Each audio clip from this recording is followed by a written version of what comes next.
The soft hum of the ship's engines filled the command deck as Commander James Walker stared at the strange reading on his screen. The ESS Pioneer had been exploring the outer edges of the solar system for the past 3 years, but this was different.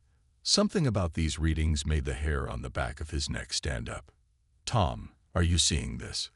He called out to his navigator, who was already furiously typing at his station.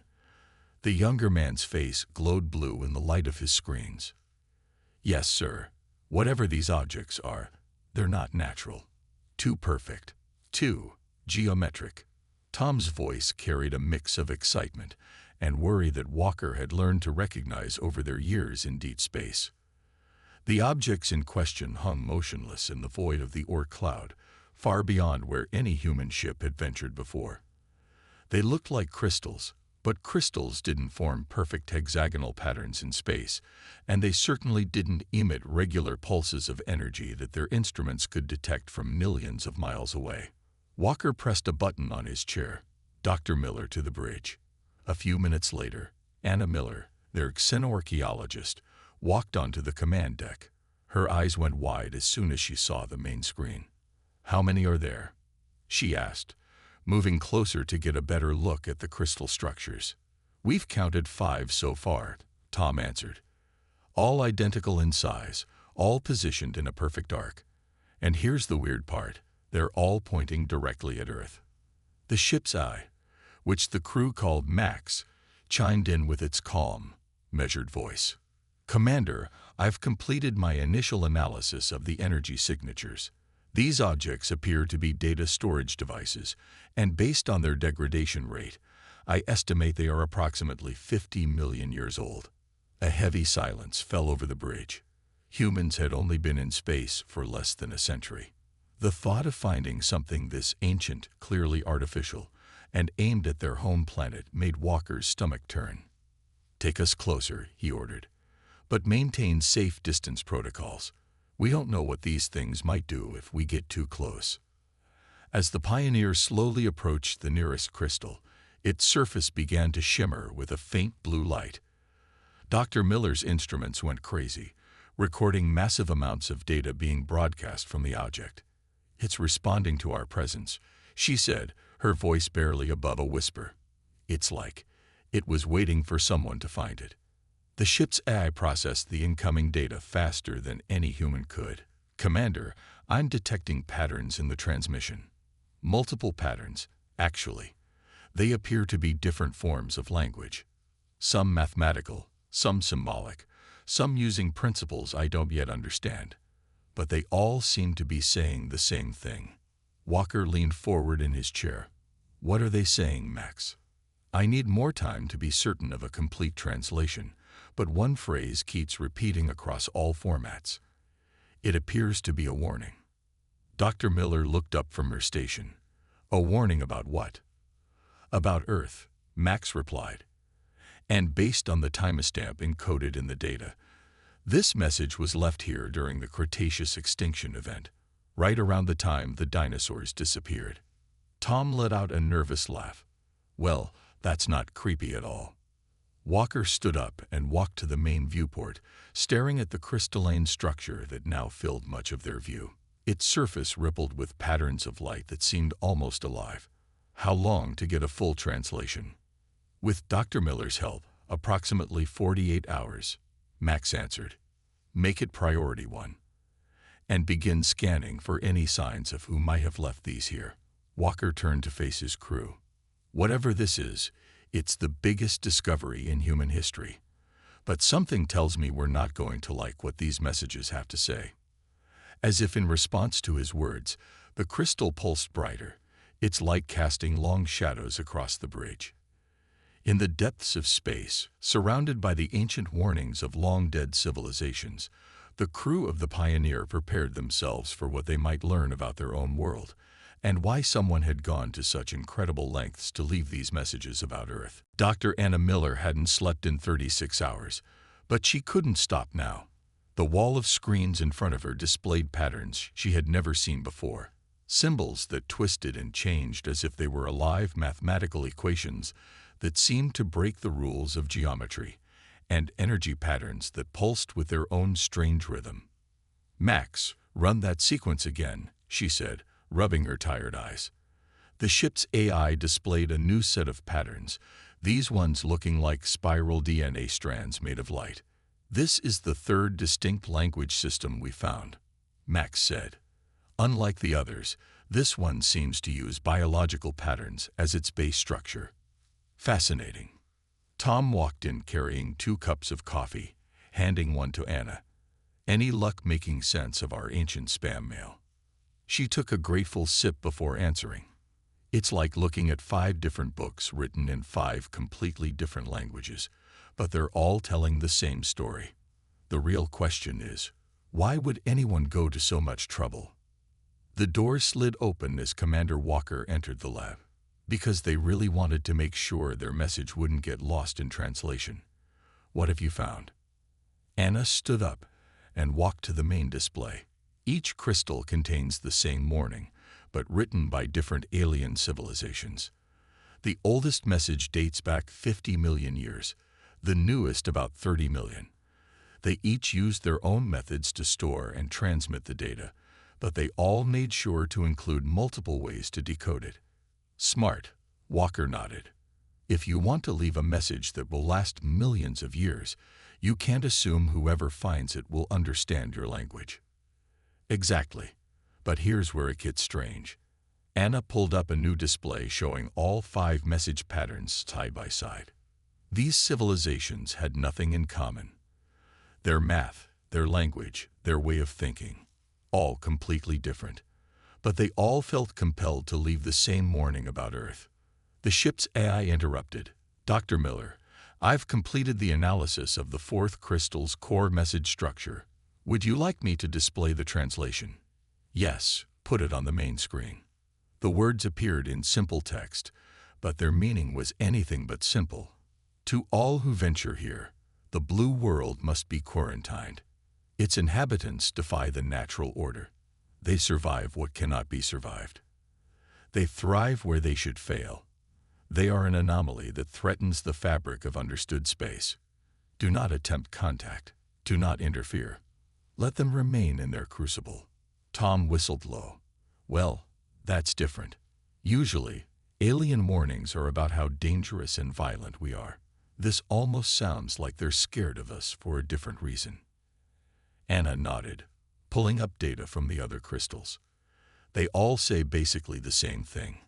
One calls Earth a probability storm. Another refers to humans as the ones who break patterns. The oldest message describes Earth as the place where universal constants go to die." Walker frowned. "What does that mean?" "I think," Anna said slowly, "they're not warning others that we're dangerous because we're violent or aggressive. They're warning them that we're dangerous because we're impossible. We don't follow the rules they think everything in the universe should follow." The room fell quiet as they considered this. The only sound was the soft hum of the computers processing more data from the crystals. "Max," Walker finally spoke, "how much of the data have we decoded?" "Approximately 40% of the total content, Commander. Each crystal contains not just warnings, but extensive observations about Earth and its inhabitants. The civilizations that left these messages spent considerable time studying your planet." Anna's fingers flew across her console, bringing up new data streams. "And they were watching during very specific times. Each of these messages was left immediately after one of Earth's major extinction events. Times when life on Earth should have ended, but didn't." Tom leaned against a console. "So every time life on Earth survived something that should have killed it, some alien civilization got spooked enough to leave a warning about us." "That's what it looks like," Anna said. "And there's more data still to decode. Whatever these aliens saw about us and our planet, it was enough to make 5 completely different civilizations agree on one thing: that humanity isn't just unusual. We're something that shouldn't exist at all." The crystal in the lab's containment field pulsed gently, its light casting strange shadows on the faces of the crew as they contemplated what it meant to be labeled as an impossible species by beings who had watched their world for millions of years. The lights in the conference room were dimmed as Dr. Miller stood before the gathered crew. Behind her, 5 holographic displays showed the strange messages they'd spent the last week decoding. The crystals themselves floated in containment fields at the back of the room, their soft blue glow creating an eerie atmosphere. "We finished translating all 5 messages," she began, her voice steady despite her exhaustion.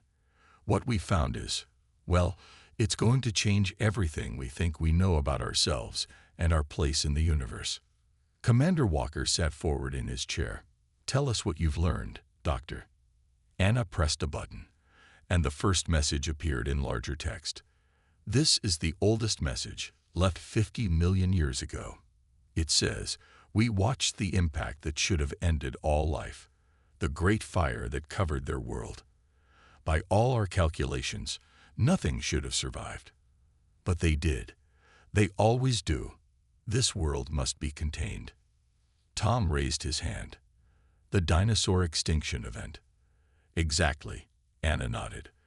"The second message was left 30 million years later, during another mass extinction.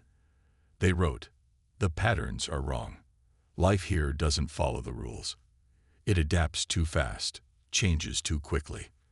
The creatures of this world ignore probability. They must be quarantined before they spread.'" The ship's AI, Max, added its own analysis. Each civilization used increasingly complex mathematical models to try to explain Earth's unusual patterns. They all failed. Anna brought up the third message. "This one is fascinating." They wrote, "We have watched them evolve. These beings called humans. They shouldn't be possible. Their minds work in ways that defy prediction. They imagine things that cannot exist, and then they make them exist. They must be isolated before they change everything." The crew exchanged uneasy glances. Walker cleared his throat. "They were afraid of us because we're creative. More than that," Anna continued, showing the fourth message. "Listen to this. They fail and fail and fail again, but they don't stop. No other species we have ever encountered continues after repeated failure. It defies all behavioral models. They call it hope, and concept that exists in no other known language in the galaxy." The room was silent for a moment before Tom spoke up. "So they're not warning others that we're dangerous because we're violent or aggressive. They're warning them that we're dangerous because we don't give up. That's part of it," Anna said, bringing up the final and most recent message. "This last one is the most detailed. It says, the humans have something we've never seen before, true free will. They make choices that go against their own self-interest. They help others when logic says they shouldn't. They try the impossible simply because they don't believe in impossibility. Every model we've built to predict their behavior has failed. They must be contained, or they will bring chaos to the ordered universe." Max's calm voice filled the quiet room. "I've analyzed all 5 messages against known xenological records. No other discovered civilization has ever received warnings like these. They're unique to Earth." Walker stood up and walked to the windows, staring out at the distant crystal structures still floating in space. "So let me get this straight. 5 different alien civilizations, spanning millions of years, all came to study Earth. And they all left warnings not because we're violent or technologically dangerous, but because we don't make sense." Anna finished for him. "We survive things we shouldn't survive. We try things we shouldn't try. We hope when we should give up. We help others when we should help ourselves. To them, we're not just unpredictable. We're impossible." Tom let out a nervous laugh. "So basically, the entire universe has been posting beware of human signs, not because we're scary, but because we're weird." "Because we're free," Anna corrected. "Every other species they've encountered follows predictable patterns. Even their choices can be calculated and predicted. But humans, we're the only ones who truly surprise them. The only ones who regularly do things that their models say we shouldn't be able to do." Walker turned back to face the crew. "And now we found their warnings. We know they've been watching us. The question is, are they still watching? And what happens now that we know? As if in answer to his question, the crystals in their containment fields began to pulse with a new pattern, sending waves of light across the conference room. Max's voice took on an urgent tone. "Commander, I'm detecting new energy signatures in the Oort cloud. Something is coming." Everyone on the bridge watched the main screen as new lights appeared in the distance. The approaching energy signatures were unlike anything their sensors had seen before, but that wasn't what had Commander Walker's full attention. He was more interested in how the ancient crystal messages were reacting. Their soft blue glow had turned into a bright pulse that matched the rhythm of the incoming signals. "They're talking to each other," Anna said, her fingers moving quickly across her console. "The old messages and whatever's coming. They're using the same basic language patterns." "Max, what are we looking at?" Walker asked, keeping his voice calm for the crew's sake. The ship's AI took a moment to respond. "The new signals match no known configuration in our databases. However, they share similarities with the energy patterns of the warning crystals. It's reasonable to assume we're about to make first contact with the modern versions of those who left the warnings." Tom's hands hovered over the navigation controls. "Should we run?" Walker shook his head. "No.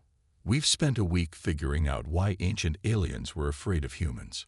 I want to know if they still are. Keep us steady." While they waited, Anna pulled up more data from the crystal messages onto a side screen. "Commander, you need to see this. We just finished processing another layer of data from the warning crystals. It's not just about the extinction events. They were studying all of Earth's history." She brought up a series of images and data streams. "Look at these patterns. Every time Earth faced a major crisis, ice ages, volcanic eruptions, meteor impacts, the aliens expected life to die out. Their calculations showed a 99.9% probability of total extinction, but every single time, life found a way to survive." "Life, finds a way," Tom quoted with a nervous smile. "More than that," Anna continued. "According to their studies, humans specifically shouldn't exist at all. Our evolution defied their models. We developed tools too quickly, adapted to new environments too easily. They have records of human tribes surviving in conditions that should have been impossible." Max added to her explanation. "The crystal data shows that other planets with similar conditions followed predictable patterns. When resources became scarce, species fought until only one survived. When disasters struck, populations died out. But on Earth, humans worked together," Anna finished. "We shared resources during famines. We helped the sick instead of abandoning them. We saved other species instead of just competing with them. According to their data, we're the only species they've ever found that regularly acts against its own survival instincts to help others." A new alert sounded from Tom's station. "They're getting closer. If they maintain current speed, they'll reach us in about 10 minutes." Walker turned to Anna. "What else did you find in the crystal data? Anything that might help us understand what we're about to face?" She pulled up more files. "The aliens didn't just study our disasters. They studied our achievements too. Every time humans invented something new, they compared it to how technology developed on other worlds. The patterns were completely different. Other species developed technology in a straight line, each invention leading logically to the next. But humans, we jump around," Tom said, understanding dawning on his face. "We make random connections. We discover things by accident." "Exactly," Anna nodded. "They couldn't predict what we would invent next because we don't follow logical paths. We dream up impossible things and then figure out how to make them real. According to their studies, that's not how innovation is supposed to work." Walker watched the approaching lights grow larger on the main screen. "So we've got ancient messages calling us impossible, modern aliens coming to meet us, and proof that everything we've done as a species goes against the universe's normal patterns. The question is, what do we do with this information?" The ship's AI spoke up. "Commander, I believe that's exactly what our visitors are coming to find out. Now that we've discovered their warnings, they want to know what we'll do next. Will we prove their fears correct? The bridge fell silent as the implications sank in. Humanity had just discovered that we were the cosmic equivalent of a statistical impossibility, a species that shouldn't exist, but did anyway. A race that broke all the rules simply by being ourselves. The approaching lights were close enough now to make out distinct shapes, sleek vessels that seemed to bend space around them. As they drew near, the ancient warning crystals pulsed faster, their light almost frantic now. "Well," Walker said, straightening his uniform, "let's show them what impossible looks like up close." The alien ships hung in space before them, their surfaces rippling like liquid metal in starlight. 5 vessels, arranged in the same pattern as the ancient warning crystals. No weapons were visible, but Walker could feel the raw power emanating from them. The entire bridge crew held their breath, waiting. "They're scanning us," Max announced. "The energy signature matches the type described in the crystal data. They're comparing us to their ancient records." Anna worked quickly at her station, studying the readings they were getting from the alien ships. "The design is different, but the basic principles are the same as what we found in the warning crystals. These are definitely their descendants." A soft chime filled the bridge. "Commander," Max said, "they're attempting to communicate. The format is unusual. They're using every possible communication method simultaneously. Radio waves, light patterns, quantum signals, and several others I don't recognize." "Just like the warning crystals," Anna breathed. "They want to make absolutely sure we understand them." Walker straightened in his chair. "Open all channels, Max. Let's hear what they have to say." The voice that came through was strange. Not quite mechanical, not quite organic. It spoke in perfect English, but there was something off about its rhythm. "Humans of Earth vessel, you have accessed the warning beacons. You have learned what you were never meant to know. Explain your purpose." Walker glanced at Anna, who nodded encouragingly. "We are explorers," he replied. "We found your beacons and decoded their messages. We know they were warnings about us. We want to understand why." There was a pause, filled only by the soft hum of the ship's systems. When the voice returned, it seemed different, almost curious. "You seek understanding of your own impossibility. This is unexpected." "There's that word again," Tom muttered. "Impossible." The alien voice continued. "We have studied your kind for millions of your years. We watched as you emerged from your cradle of evolution. We observed as you defied every model, broke every pattern. You were marked as an anomaly to be contained. And yet, you have changed." New images appeared on their screens. Historical records from Earth, but seen through alien eyes. They watched as humanity faced disaster after disaster, war after war, crisis after crisis. But instead of focusing on the destruction, these images showed what came after. "You rebuild," the voice said. "You adapt. You take your broken pieces and make them into something new. No other species does this. They accept. They submit. They follow the path of least resistance. But you rage against the dying of the light." Anna leaned forward. "You know our poetry. We know everything about you.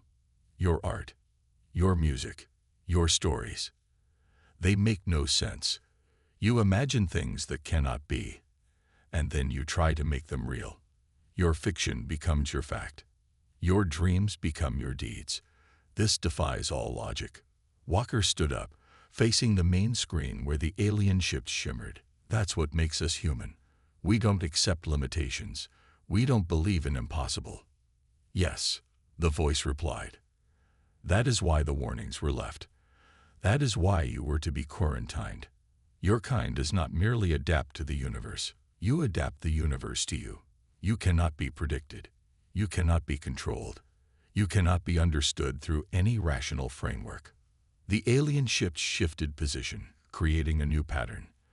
The warning crystals in their containment field pulsed in response, creating a complex dance of light between the ancient warnings and their modern authors. "We came," the voice continued, "because we must know. Now that you understand what you are, now that you know you are an anomaly in the cosmic order, what will you do? Will you accept your nature as a disruption?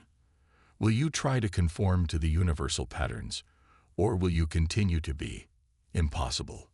Walker looked at his crew, at Tom's nervous energy, at Anna's burning curiosity, at the way they all faced this moment not with fear but with wonder. He smiled. "We will be what we have always been," he answered. "We will be human. We will dream impossible dreams. We will defy your patterns. We will break your models, not because we want to disrupt the universe, but because that's how we make it better." The alien ships pulsed with new light, and the voice that came back held something that sounded almost like awe. Then perhaps the warnings were wrong. Perhaps the universe needs its impossible things. The alien ships began to change shape, their liquid metal surfaces flowing like quicksilver until they formed a perfect circle around the Pioneer. The warning crystals in their containment field vibrated with increasing intensity, their blue light now streaked with new colors that danced across the bridge. "They're sharing data," Max announced. "More than data, they're sharing their entire historical record of Earth. It's overwhelming." Anna's screens filled with countless images and readings, the entire history of Earth, seen through alien eyes. "This is incredible. They didn't just watch us from afar. They were there, hidden, watching every major moment in human history." The alien voice returned, but different now, warmer, more curious. "We watched as you tamed fire when our models said you would burn. We watched as you built cities when our calculations said they would fall. We watched as you reached for the stars when our wisdom said you should stay grounded."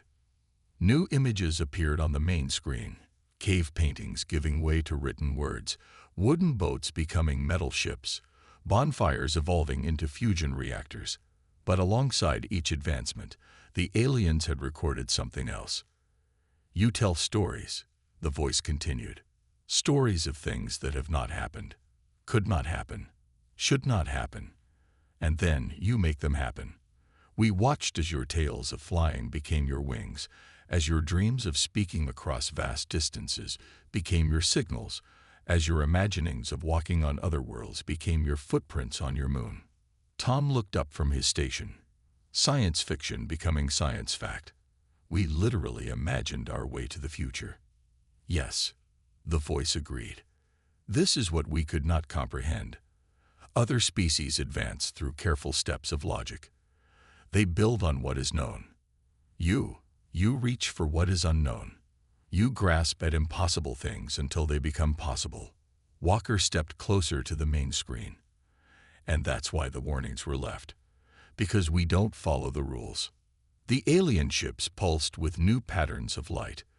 "The warnings were left because you prove that the rules can be broken. This universe operates on patterns, on predictability, on the slow march of probable outcomes. But humans throw probability into chaos. You succeed when you should fail. You survive when you should die. You hope when you should despair. We're stubborn that way," Walker said with a slight smile. "More than stubborn. You are transformative. When the universe presents a barrier, other species accept it or find a way around it. Humans break through it and build something new from the pieces. You don't just defy the patterns, you change them." Anna had been studying the new data intently. She looked up suddenly, her eyes wide. "Commander, look at these readings. The way they track our development. They're not just studying us. She paused, almost disbelieving what she was seeing. "We are learning." The alien voice finished for her. "For millions of years, we watched you as a curiosity, a dangerous anomaly to be contained. But now we understand. Your impossible nature is not a flaw in the universe. It is an essential component of it." The ships began to move again, their formation shifting into something new. The warning crystals responded, their light synchronizing with the alien vessels until the space around the Pioneer was filled with a complex dance of light and shadow. The warnings were left because our ancestors feared change, the voice explained. They feared the unpredictable, the impossible, the uncontrollable. But they were wrong. The universe needs its impossible things. It needs its agents of change. It needs humanity. Commander Walker watched as the light show around his ship grew more complex, more beautiful. So what happens now? Do you remove the warning beacons? No, the voice replied. They will remain, but their meaning has changed. They are no longer warnings of danger, but markers of hope. They will tell future explorers that here, in this small corner of space, impossibility has a home. That here, patterns can be broken, rules can be rewritten, and the universe can become more than it was. The alien ships began to pulse with a new rhythm, and Max's voice took on an urgent tone. Commander, they're preparing to share something else, something big. The energy readings are off the scale. We have watched you for millions of years, the alien voice said. Now it is time for you to see what we have seen. Time for you to understand your true place in the cosmic story. The space around the Pioneer erupted in light as the alien ships released their energy. The warning crystals responded, their ancient power joining with the modern vessels until reality itself seemed to bend and flex around them. Images began to form in the void, not on screens or displays, but in space itself. What you are about to see, the alien voice said, is the truth of your species, the pattern that exists within chaos, the purpose behind impossibility. The crew watched in awe as the light show coalesced into a vast map of the galaxy, but unlike any they had seen before. This one was alive with flowing lines of energy and light, showing not just the physical space, but something deeper, something fundamental. The universe, the voice explained, seeks balance. Order emerges from chaos, patterns from randomness, stability from change. But too much order leads to stagnation. Too much pattern leads to death. The universe needs disruption. The map zoomed in, focusing on one tiny spiral arm, then further to a small, unremarkable solar system. Earth appeared before them, but not as they knew it. They saw it through alien eyes, a swirling storm of probability and possibility, a breach in the ordered universe where new things could emerge. Your planet is not just a world, the voice continued. It is a crucible, a place where the impossible becomes possible, where new patterns can be born.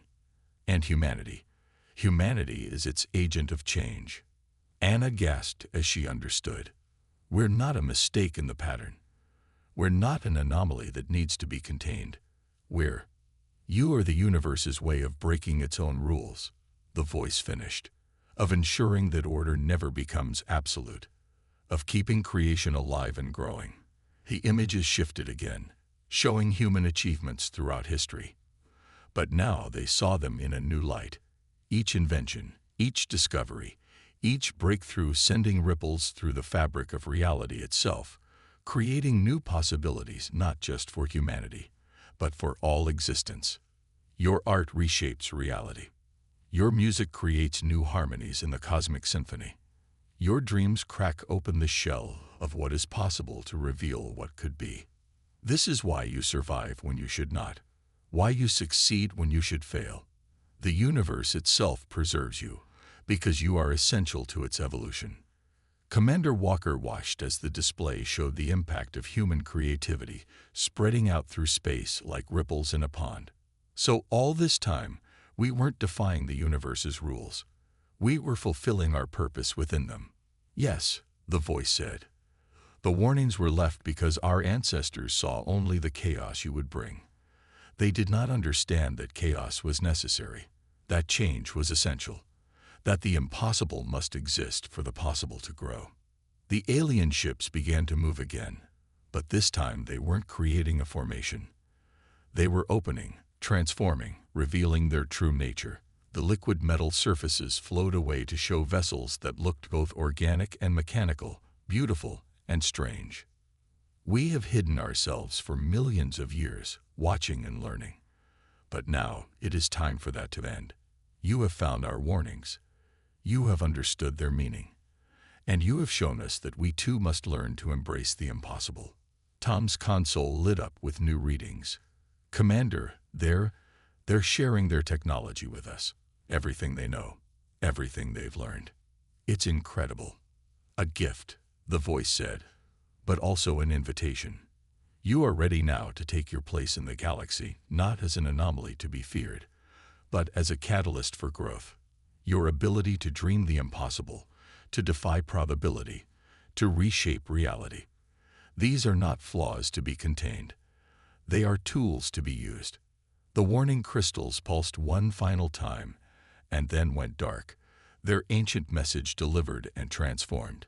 In their place, the alien ships created a new light show, one that spoke not of fear and isolation, but of hope and connection. The old warnings end today, the voice declared. Let a new message spread across the stars. Here dwells humanity, the dreamers of the impossible, the breakers of patterns, the agents of change. Come not to contain them, but to learn from them. For in their impossible nature lies the future of all things.